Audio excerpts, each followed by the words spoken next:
Hey everyone, I'm here with Lorene Stanwick, who I met at a conference this past summer at the Violence Prevention Research Conference, which was held in New Hampshire. And I seriously recommend this conference for any of you who are interested in violence prevention or hearing about sibling abuse from professionals to survivors.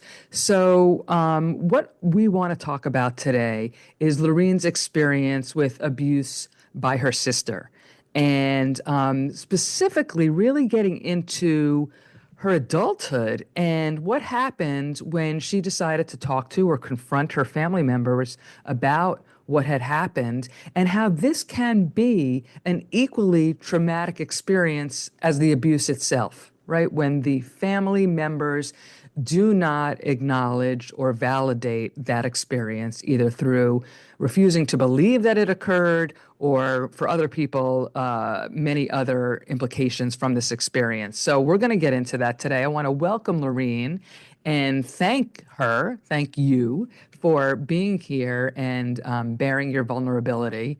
I'm going to formally introduce her before we get going. So Lorene's life, learning, and work weave together art, learning, mental health, personal growth, and advocacy. She has an academic background in drama, education, and a master's degree in counseling psychology. So she's been a college disability counselor, a drama teacher, a performer, both on stage and in mental health education, and has worked with groups of artists to create original plays based on their lived experience of mental health and addiction. That is so cool. She's also a survivor of sibling abuse, and her awakening to the impact of that experience inspired her to write and produce her play called Broken Branches, which brings to life the stories of three sibling abuse survivors and the complexities within their families and their challenges, their resilience, and their strength. And I have to say, I was lucky enough to read the play, although I did not get to see it because it was produced in Canada, and it is awesome. And I have a feeling that we're going to record a part two, getting more specific into the play production, what it's about, as well as the process and how cathartic it was to write it. So, Lorene is committed to raising awareness of sibling abuse, and she's working on a number of creative projects, as well as siblingabuse.ca, a forum for learning and gathering community to share stories. She'll also be involved with Canada's first national study of adolescent sibling conflict, aggression, and bullying at Western University, which I can't wait to hear more about.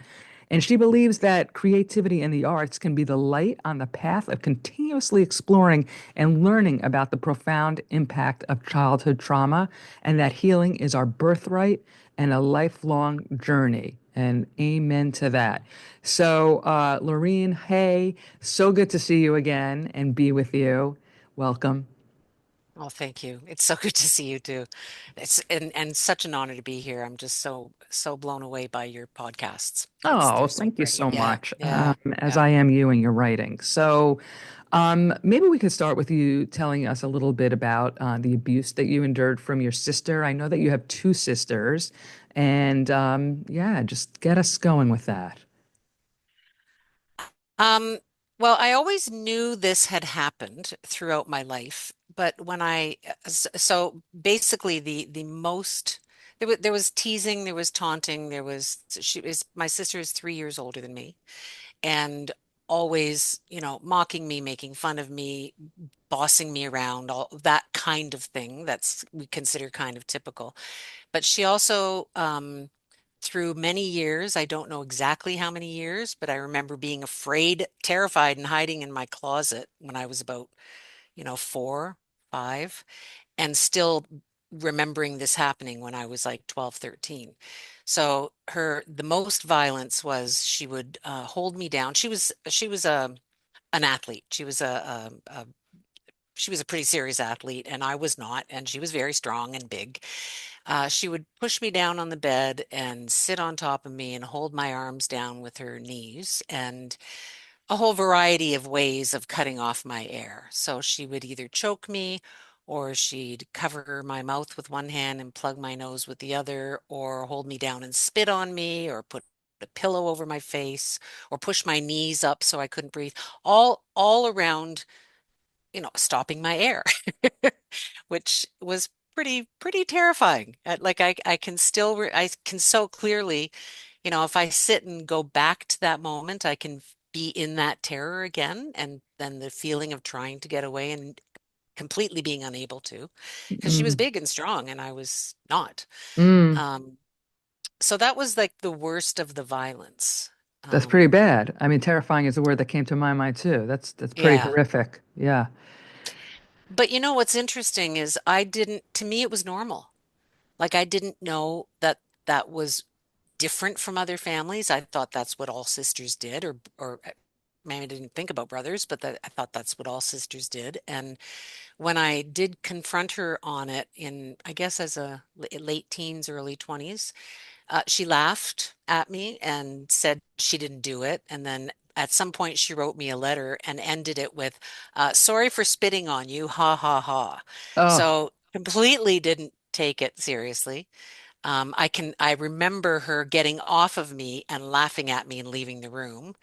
Um, yeah, so there was never any acknowledgement of it. And then when in my mid 30s, I wrote her a letter and I laid it out very clearly and in detail, and she completely denied it and turned it around on me and said, if she did that, I deserved it. And if she did it, she would have gotten in trouble, and she didn't, therefore it didn't happen. That sort of denial of the whole thing. Um, so that was not unexpected, but very hurtful. And that's when I said, until you're ready to take responsibility for this, I don't want you in my life. Mm-hmm. And that has not happened. She has never done that. There Mm-hmm. have been a couple interactions since then, but she hasn't. Mm-hmm. In talking to other family members, well, my brother wouldn't even discuss it. He's like, no, I don't want to hear about it. But what? But no, I don't want to hear about it. No, I don't want to hear. Like it was a complete out of off the table. And my other sister said something along the lines of, well, I kind of remember her on the bed on top of you and choking you, but I don't know if it was a dream or you told me about it, so I can picture it. I don't know. And so that was it. She would never talk about it again, and it was just, it was a denial. So generally the whole family denied. My father, who when he was 90 was really questioning why I never saw the one sister, the violent sister. And so finally I told him. I didn't want to tell him because he was older and I didn't want to upset him. And he always wanted the kids to be friends. And he was pretty devastated by it. I mean, he broke down and apologized for not being there. Ooh, that's getting me. Um, and so it was good. It was good with him. It was really validating with him and with my stepmom. And they've both since passed. And so I really don't have any immediate family. The siblings I've just kind of, if they can't believe me, and this has become my life's work, right? Like this is something that that whole experience of the violence, and then naming it, like understanding that it was abuse, um, turned everything inside of me turned on a dime, and I realized I'm on a mission. I I have to raise awareness about this. Mm-hmm. And that's how the play came about. Mm-hmm. Yeah. There are so many compelling pieces to your story. I think to start, you're leaving out one main character, your biological mother. So I'm very curious about her response, if there was a response, and when that was approached. My mom died when I was 15. Ah. So, yeah, so she she was with four kids and wanting to be a working mother Hmm. in at a time when there weren't working mothers, really, a Hmm. few, but very, very few. She wasn't as present with the family as most mothers would ideally be. Hmm. And so when I started therapy at 18, I thought, well, it's all about my mother dying. It's all about my mother dying. And that was like, a tiny little portion in the end. I Hmm. spent hours and hours and hours and years on my sisters, actually. Hmm. Hmm. And that sort of led me to to one therapist who, I mean, should I expand on, so I, Well, when I was let in, okay, back whatever to you my want mom. to do. Well, whatever you Yeah. want to No, do. no, it's okay. Okay. So, not back to your mom, but let me just try and understand the age differential. So, you were 4, your abusive sister was 7, and then there was another sister who was how old? She was 12 years older than me. 12 years older. Yeah. So, Yeah. she was when it started, she was 16, and then your brother was how old? He would have been a year younger than her, so he would have been 15. 15. Okay. Yeah. And were they in charge of you, so to speak, in the house when the parents weren't there? Yeah, and this is kind of how my mom comes back into it. I really think that she was given more, my sister was put in charge. I think my sister wanted to be in charge. She very much I yeah, she very much wanted to be in charge, I think, and that was good with my mom. And so I spent a lot of time with her. And we can talk a little bit more about that and what is and isn't emotional abuse. Um, because she was never violent. Well, she was never really violent with me. Mm-hmm. There were threats, but there was certainly no kind of violence like what I experienced from my other sister. And I Mm-hmm. think I went to her as a safety. Yeah. I think she was really cool. She was a hippie, and I think and she adored me and I adored her, and I think in part because she was my safety person. Mm-hmm. And but the cost of that was I had to the way that the metaphor that works best for me is it's like I was the puppet and I was the marionette and she was the puppeteer. Mm. So I had to do whatever she said. I had to stand behind her and comb her hair and tickle her back and get her food and do things for her and do things exactly as she said to do them. And I didn't have any concept at all that I could ever say no.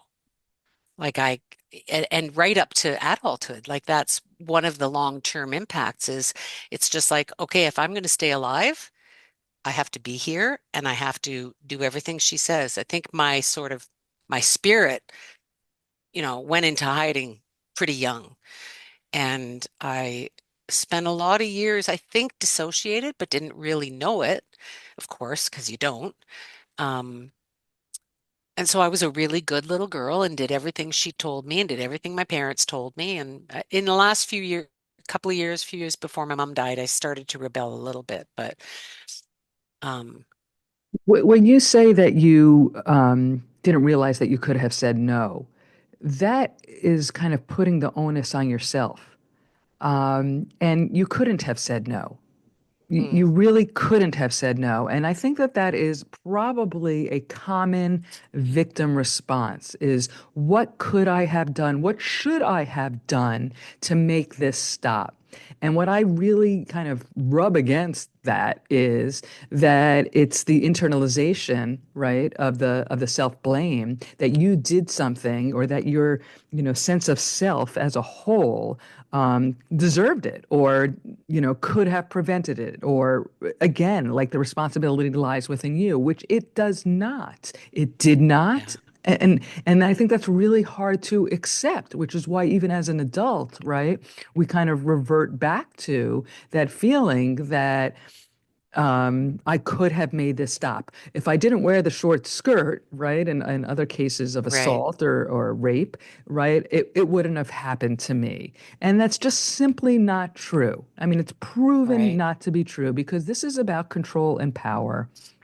Right. And so, therefore, what you're questioning as, I'm not sure, was this abuse? It is abusive because that sibling knows with their age and status and responsibility in the household that they have power over you.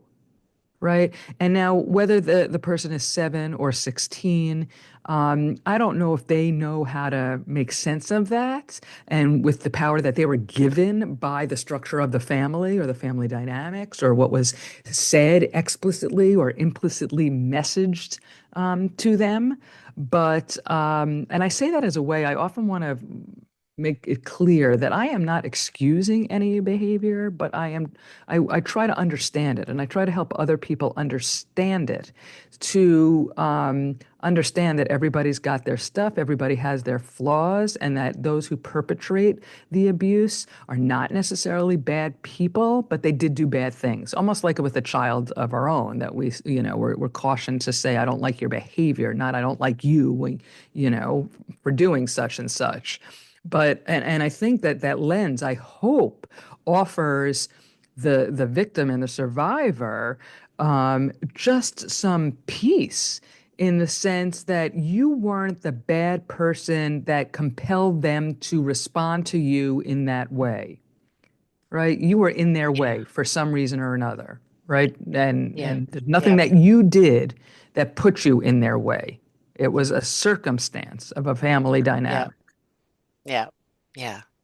Yeah. That's thank you. I do know that. Some part of my brain knows that, but right? we forget that at times when stuff Of comes up or course. yeah, but that's really true. I mean, I just existed. That's it. And I was like, I was blonde and cute and people liked me and I think there was some jealousy involved.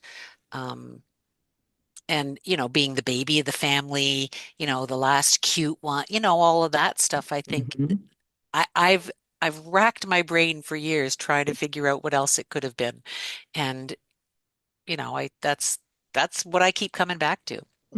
It could Yeah, be a you're matter of you're getting right. the attention that they were starved for, that they needed themselves, and so they were resentful. And then it Right. gets really confusing when you say you had a very loving relationship, right? Because on the surface, I'm sure that they did love you, and not such on the surface, even deep down, they loved you very much. But what does a 7-year-old, a 16-year-old, or whatever age that this happens at, what do they know? About contending with the myriad of emotions and the depth of emotions that are a result, usually, again, of a greater family dynamic, right? Right. They don't know either. Right. Um, that unfortunately doesn't alleviate the pain of the experience for those who have lived through it. I think another piece that I found compelling when you said this, and it's not something I haven't heard before, is that I didn't know it could be any different, right? Which I find fascinating because I think I've shared that I'm also a survivor, and somehow I knew. I knew it could be different. I had exposure to friends, or you just know that this is my norm, but this isn't normal, right? So I would seek refuge in friends' homes after school so I didn't have to be in my home. But Mm. I'm really curious about that piece, if you don't mind talking a little bit about that. When you say that, that's all you knew, you didn't know it could be any different. I wonder if that in some way or another is protective, right? In the long term, not certainly as it's happening, but in the long term, because does that normalize your situation? Does that take responsibility away from those who should have protected you? You have any thoughts about that? Yeah, what the first thing that comes to mind is when I started talking about it more publicly, like to friends and to people around me when I decided to write the play, when it was named for me. I mean, I had seen like 11 or 12 therapists and talked about all of this to all of them, and it wasn't until, 18, 19 years after seeing my first therapist that one used the word abuse. Mm, And that's when my brain kind of exploded and I realized, oh, this isn't normal. And but it took a very long time for that to really get for me to really understand it. And part of that of learning that mhm, was talking to people and watching their faces and mm, seeing how horrified they were and then being able to somehow take that in. And it was through that that I was able to see, okay, this really wasn't okay. This really was damaging. This really is not normal. Because up to that, like truly, I knew it was wrong by the time I was in my 20s like as I got older, I understood it. I read, I was really into reading books about kids who were emotionally and physically abused. Like when I was a young teenager, 13, 14, 15, I was voraciously reading like Mary McCracken had all these interesting books and but not connecting that with me. Mm-hmm. just interested in that as a concept. Mm-hmm. And it was a slow process to kind of go, okay, that maybe that wasn't normal, maybe that wasn't, but to really have it sink in was as I started talking about it after it was named abuse. You know, what just hit me was this idea of like sinking in and making the connection to you as them, right? These people that you were reading about or trying to understand yourself through, and how long that took to kind of reveal itself. And it made me think about, and I get nervous. I don't want to come across as too empathic for your siblings, please, but, but, maybe their denial is protective because the idea that they could have been involved in something like this or even witness to something like this and not have protected you is so overwhelming and so upsetting that the brain, right, has a way of protecting itself from not making the connection that they were there or that, did you say dreamt it? That you may have dreamt it? That one of That's your what she siblings said. did? Yeah. Right, right. Yeah. Yeah. I mean, for somebody to say that, I mean, I just want to say that is incredibly invalidating, right? And I think there's nothing more that the survivor wants than validation, yes, right? External validation, which is why you're on a mission to raise awareness and make people feel less alone in this and have the Yeah. public and society acknowledge this, but validation from the perpetrator, right? We so crave that. And if you think about it, what you just said was right, kind of illuminating for me is that I don't think that maybe they can. It's too painful to their Yeah. character and who they are, right? Because I also Yeah. have never gotten an Yes. acknowledgement. I was always told it takes two, and yeah, Yes. okay. So, Yeah. And the one sister, the one who was violent, she's a kind of a leader. She's got various roles in a evangelical Baptist church. She's pretty, um, yeah, yeah. So that's all I'll pretty say about elevated that. in the okay, Yeah, in that yeah. And domain. so for her to acknowledge that this kind of thing is also Mm, within her, I'm sure that that's like the psyche can't handle it. And I mm, and I mm, understand that. And I mm-hmm, understand that. And I also understand that she will never, and I have no expectation that she will ever acknowledge it. mm-hmm. Um, and that's okay. I mean, I hated her for a long, long time, didn't know why, Mhm. felt guilty about hating her, and never associated it with the violence. I couldn't do that. My brain was protecting me from doing that, right? Yeah. So, yeah, yeah. Yeah. This stuff has a major, major impact. But let's talk a little bit more about what it's like not to be believed and how that piece of not having it validated by family members is kind of like a second traumatization. Yeah. Um, well, it's impacted my I think it's had an sorry, I think we're gonna have to edit out all that breathing and No, we're not. that Not whole pause. necessarily. Not necessarily. Um, That's real life. This bring up feelings. It takes yeah, thought. yeah.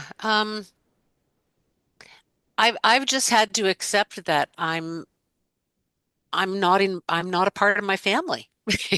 I don't I have a niece and a nephew who got married and I wasn't invited to their wedding. I was invited to their brother's wedding. Um, but I've kind of been the one shunned because I spoke out. And while I have a sense of relief about that because I don't have to be like I've made a decision that I'm no longer going to be pretending or faking who I am with those people. Like I have to be authentic now. I'm not going to pretend that this isn't my mission, my life's work. I'm not going to pretend that it didn't happen. I'm not going to pretend that it hasn't had an impact. And I'm not going to do that anymore. I'm not going to be nice anymore. And I think I spent a lot of time doing that.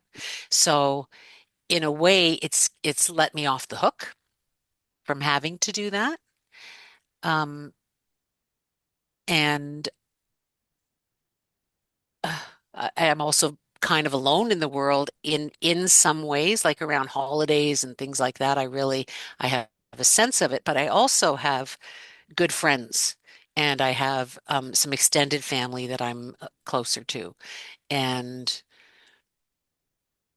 I have a spirituality that has been profoundly helpful for me and has, I guess, in a way, led me to that. I remember that one therapist who said, who named it abuse.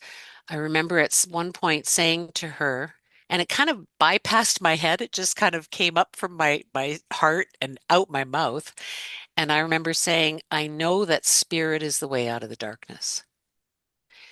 And that has has been a really important part of my healing and my being able to live with that denial Mhm. of from them.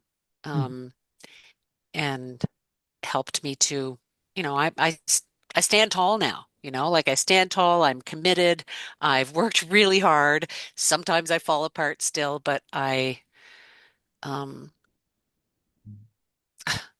yeah, but I mean, it was hard. It was hard, especially at first, the not being believed, the not being, yeah, yeah. If we can get anybody to think about that in this podcast, it's like really give that a second thought. And why would this person make this up? Why? Like, Mm, why would I mhm, make it up? Why would mm. I, if it wasn't true, why would I be so committed on this path that I'm on? If it weren't true, like that's, I think it so doesn't make sense that people wouldn't believe, because what's the benefit in stating it? Like, what do we get out of it? You know what I mean? I do.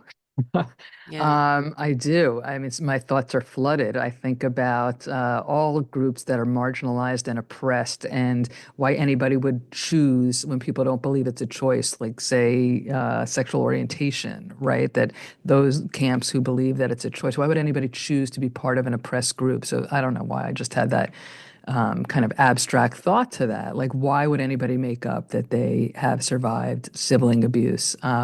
It's not a comfortable label to wear. It's not a group that anyone would want to join.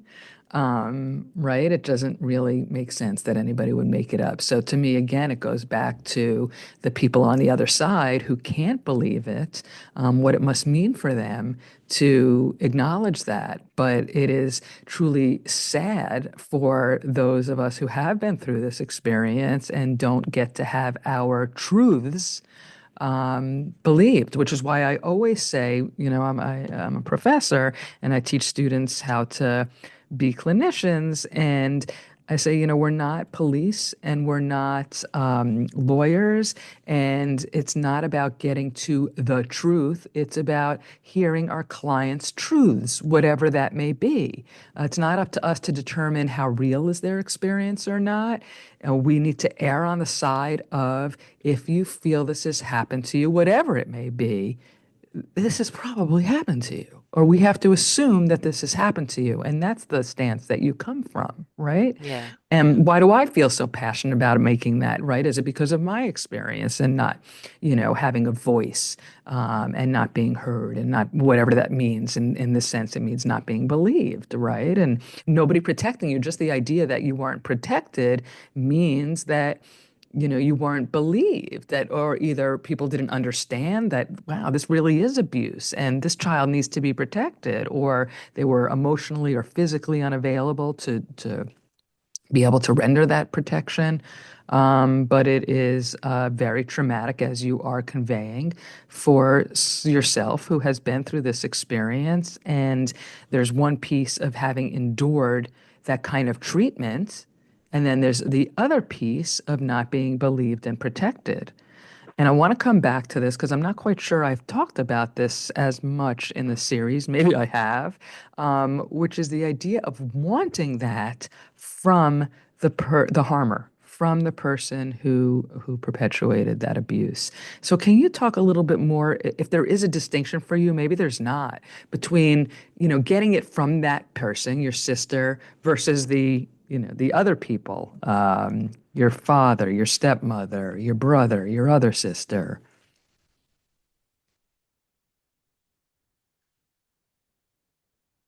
I I I've it's been so long that I've been cut off from her. I I I realized that one of the powers that I held was cutting her out.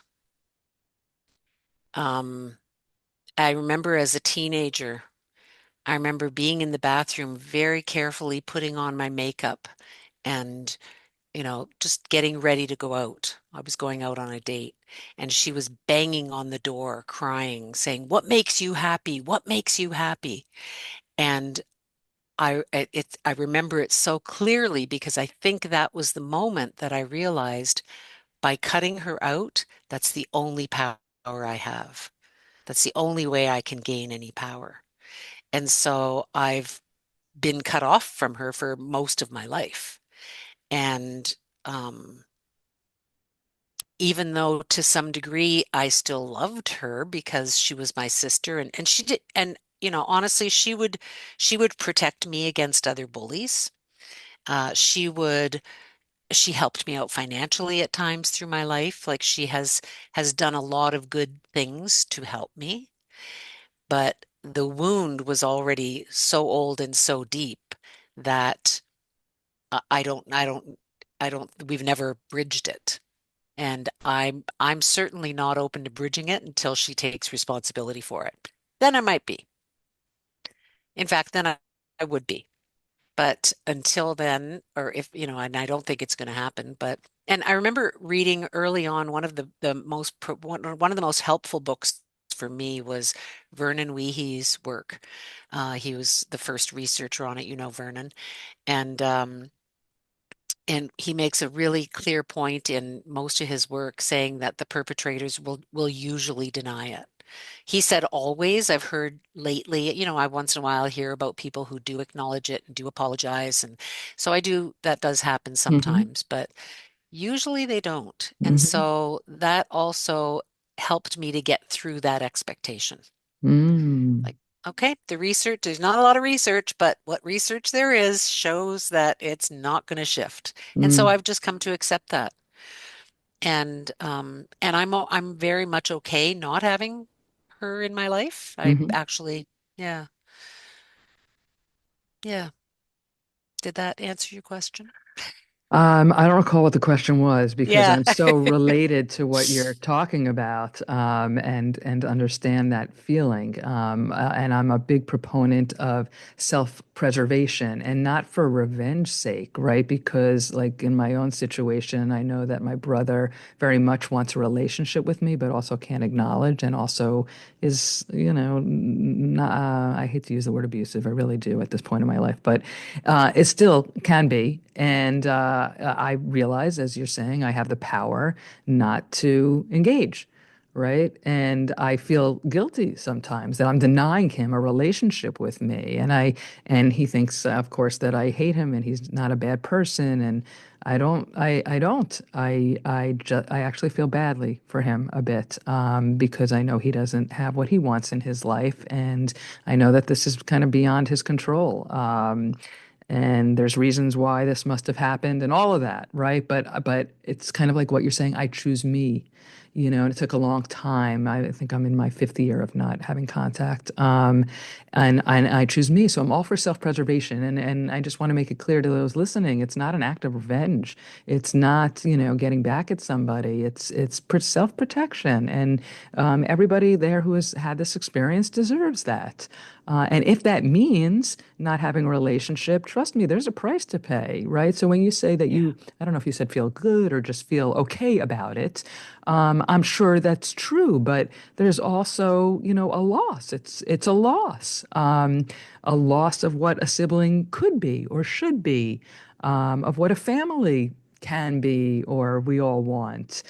So there is a price to pay for self-preservation in other ways, right? Which Yeah. takes it's that's why it's ongoing trauma that can get better and does get better and can be less painful, but it does take a lot of work to get there. So I say that Yeah. in terms of like wanting to give people permission to do what you did, right? When you did, as long ago as you did, and realizing that, good for you.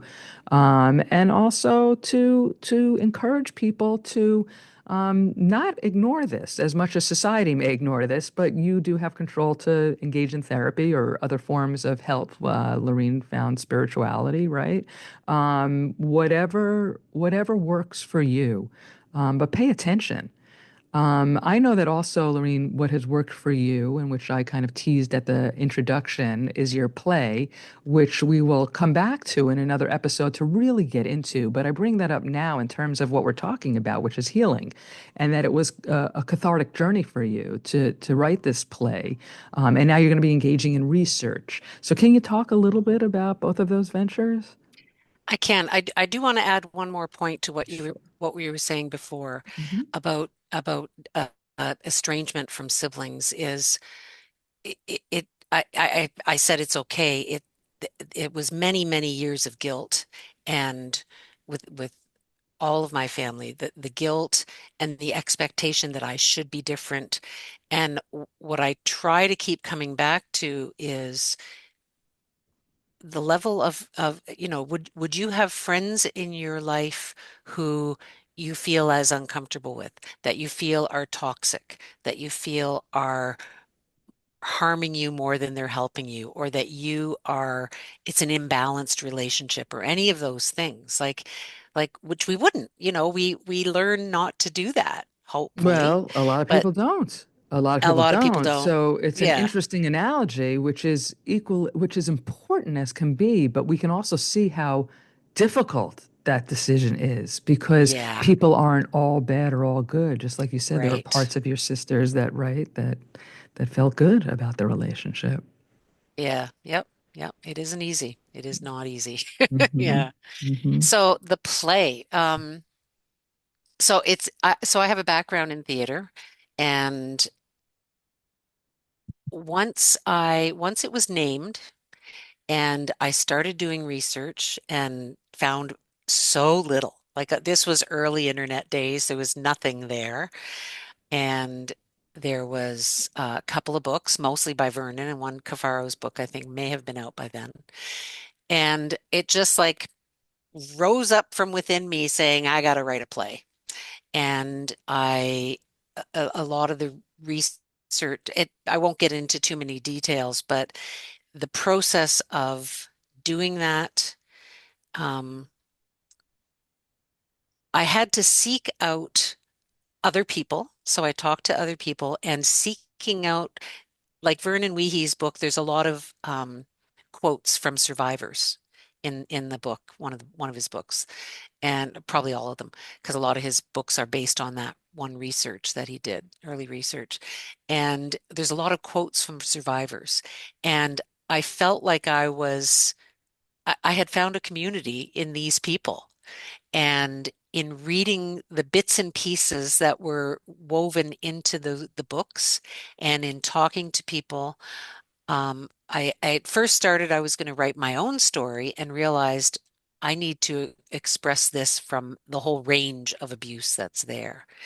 And being able to immerse myself in it, it was a continual validation of, people need to hear this, people need to hear this. The more I talked to people, the more people I'd hear people say, you have to write this play, you have to do this. I'll do whatever I can to help you. So it just sort of became this snowball of continuous validation Hmm. and importance. I would talk to people who were therapists, who hadn't who like knew the experience. I would talk to teachers who, like, all kinds of people who had never heard the term sibling abuse. Like, so many people, like, what they'd ask, what are you doing? And I'd say, I'm writing a play on sibling abuse. And I'd watch their face, and it would be like, what? And then there'd be a moment, and then this, like, you could see their thinking process go across their face. And then they go, oh, of course. Of course, we've just been calling it sibling abuse all this time. Like they'd get it just by hearing those two words together, sibling and abuse. And so that kept me going. Um, yeah, so yeah, we'll talk more about that another time. I'd love to. And the research, Canada has not had any national research. This is the first one that's being done. Part one is a survey going out to 17 to, no, sorry, 12 to 17-year olds. Part two is interviews with 18 to 24-year olds. And the third part is going to be disseminating the information through public awareness campaigns and training. Oh, wow. So yeah, Who yeah, is this yeah. through? It's his name is Joe Michalski. He's at King's College at Western University. Karina Tucker is on the advisory committee, She's from Sarah. We have a whole episode dedicated to Sarah. Yes, right? Saara. Yep. And I mean, I haven't been involved yet. I'm going to be involved in parts two and three in the interviews and and how it's going to be disseminated. And that's where I'm really, really hoping that we can do some juicy creative stuff with it. The Dr. Michalski who's heading it up, he's a singer-songwriter. And so he also understands the importance of art, the importance of creativity in healing, in sharing, creating awareness, in teaching, and in the whole range of what life is all about.